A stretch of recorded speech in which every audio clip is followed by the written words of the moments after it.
वेङ्कटाद्रिनिलयः कमलाकामुकः पुमान् अभङ्गुरविभूतिर्नः तरङ्गयतु मङ्गलम्। ఇక్కడ ప్రతిష్ఠింపబడినటువంటి శ్రీ వెంకటేశ్వర స్వామి యొక్క బ్రహ్మోత్సవాన్ని జరుపుకుంటున్నాం.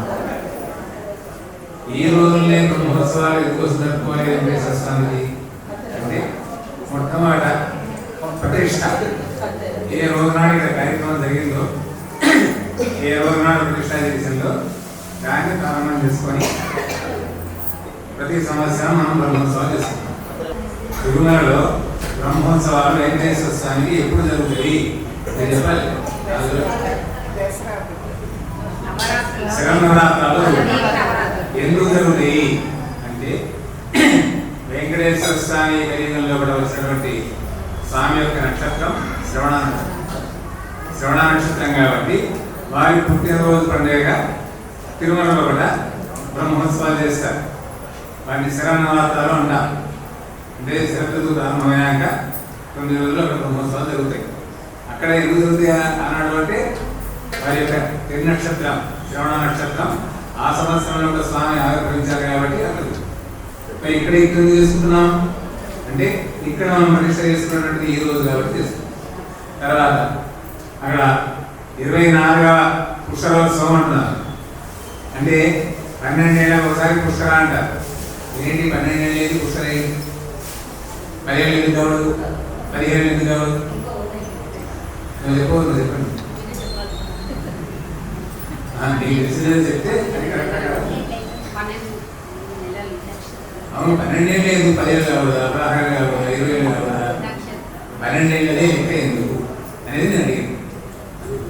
అంటే ఒక్కొక్క యుగంలో కూడా సంవత్సరాల కాలం మారుతుంది. మీకు ప్రత్యక్షంగా కావాలి అంటే రామాయణంలో కూడా కైకేయి వనవాసాన్ని రాముడికి ఎన్ని సంవత్సరాలు విధించింది?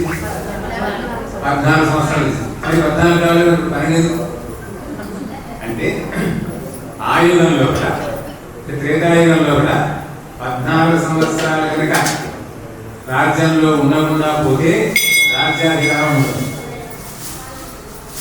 ఆ యుగాన్ని అనుసరించి 14 సంవత్సరాలు లెక్క. అందువరకే కైకేయి 14 ఏళ్ళలోకి పోయింది.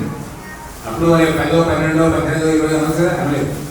ఆ యుగ ధర్మాన్ని అనుసరించి 14 సంవత్సరాలు. ఇప్పుడు మనకు కూడా ఒక లెక్క ఉంది. ఏదైతే కాగితం రాసుకున్నాం కొన్ని ఏళ్ళు అయిపోతుంది కదా, అది చెడిపోతుంది, చెల్లదు. 3 ఏళ్ళు 5 ఏళ్ళు లెక్క ఉంటుంది, అయిపోతే దాని పీరియడ్ అయిపోతుంది, మళ్ళీ రెన్యూ చేసుకోవాలి.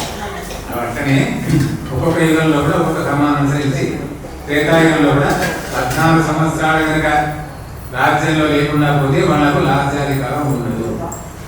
అదే మళ్ళీ ఇంకొక యుగం మారింది. ఏం యుగం మారింది? ద్వాపర యుగం, కృష్ణుడు పరిపాలించినటువంటి కాలం. ఆ ద్వాపర యుగానికి వచ్చేప్పటికీ 2 సంవత్సరాలు తగ్గింది. అరణ్యవాసం ఎన్నేళ్ళు? 12 ఏళ్ళు. మరి రాముడి కాలంలో 14 ఏళ్ళు. మరి కృష్ణుడి కాలం వచ్చేప్పటికీ 2 సంవత్సరాలు తగ్గింది. ఎందుకంటే ఒక్కొక్క యుగంలో కూడా ఆ పరిణామం తగ్గుతూ ఉంటుంది. ఇప్పుడు ఈ యుగంలో కూడా మనం 100 సంవత్సరాలు అన్నాం.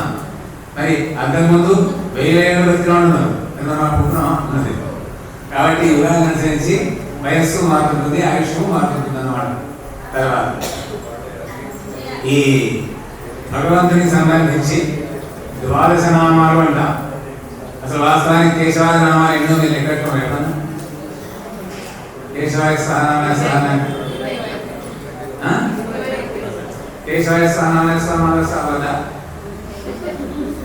అది ఎవరికి వాటి కూడా కలుపుకుంటే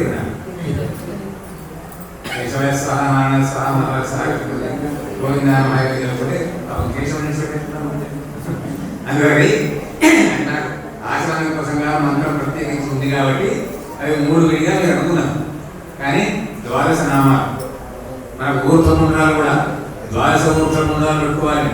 మీరు పెట్టుకున్నా నన్ను అడిగారు, నాకు పెట్టుకోరాదు.